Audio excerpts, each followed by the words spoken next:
Hello दोस्तों, हम आपको सुनाने जा रहे हैं एक ऐसी कहानी जिसका नाम है पैसा और परिवार। रमेश का एक छोटा सा परिवार था जिसमें खूबसूरत पत्नी और दो प्यारे बच्चे थे।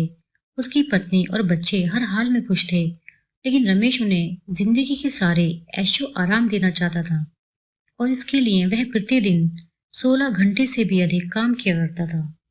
दिन भर ऑफिस में काम करने के साथ साथ वह सुबह और शाम ट्यूशन सेंटर में ट्यूशन भी पढ़ाया करता था।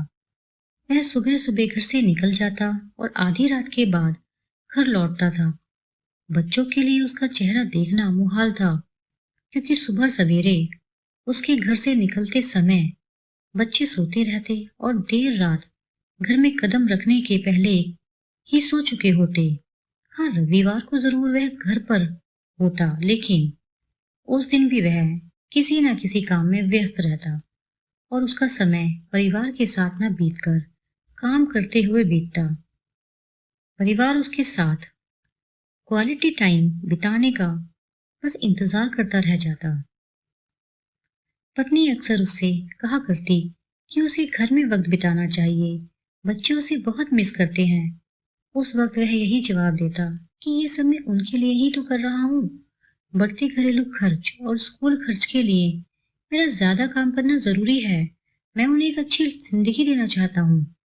रमेश की यह दिनचर्या वर्षों जारी रही। वह यूं ही परिवार को अनदेखा कर कड़ी मेहनत करता रहा। इसका प्रतिफल भी उसे मिला। उसे उन्नति प्राप्त हुई। परिवार अब बड़े घर में रहने लगा। खाने पीने और अन्य सुविधाओं की उन्हें कोई कमी नहीं रह गई। लेकिन रमेश का यूं ही काम करना जारी रहा।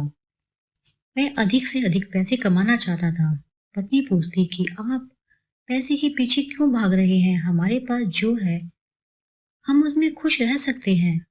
उसका जवाब होता कि मैं तुम्हें और बच्चों को दुनिया जहां की खुशियां देना चाहता हूँ। बस कुछ साल और मुझे मेहनत करने दो। पत्नी चुप हो जाती। 2 साल और बीते। इन 2 सालों में रमेश वह मुश्किल अपने परिवार के साथ समय बिता पाया। बच्चे अपने पिता को देखने, उससे बातें करने तरस गए। इस बीच एक दिन रमेश की किस्मत खुल गई। उसके दोस्त ने उसे अपने व्यवसाय में हिस्सेदारी की पेशकश की और इस तरह रमेश एक व्यवसायी बन गया। व्यवसाय अच्छा निकला और रमेश को पैसे की कोई कमी नहीं रह गई थी। उसका परिवार अब शहर के सबसे अमीर परिवारों में से एक था। उनके पास सभी सुख सुविधाएं और विलासिता थी, लेकिन अपने बच्चों से मिलने का समय उसके पास अब भी नहीं था। अब वो मुश्किल घर पर रह पाता। उसका अधिकांश समय घर से दूर बिजनेस टूर में बीतता। साल गुजरने के साथ उसके बच्चे बड़े हो गए। अब वह किशोर अवस्था में पहुंच गए, लेकिन रमेश ने भी इन सालों में इतना पैसा कमा लिया था कि उसकी अगली 5 पीढ़ियां शानदार जीवन जी सकती थी। एक दिन रमेश के परिवार ने छुट्टी बिताने समुद्र तट स्थित अपने घर जाने की योजना बनाई। बेटी ने उससे पूछा, पापा, क्या आप एक दिन हमारे साथ बिताएंगे? रमेश ने जवाब दिया, हाँ जरूर, कल तुम लोग जाओ, मैं कुछ काम निपटाकर 2 दिन में वहां पहुंचता हूँ। उसके बाद का मेरा पूरा समय तुम लोगों का है। पूरा परिवार बहुत खुश हो गया। वह समुद्र तट स्थित अपने घर पर चले गए। 2 दिन बाद रमेश वहां पहुंचा, लेकिन उस दिन उसके साथ समय बिताने कोई नहीं था। दुर्भाग्य से वे सभी उस दिन सुबह आई सुनामी में बह गए थे।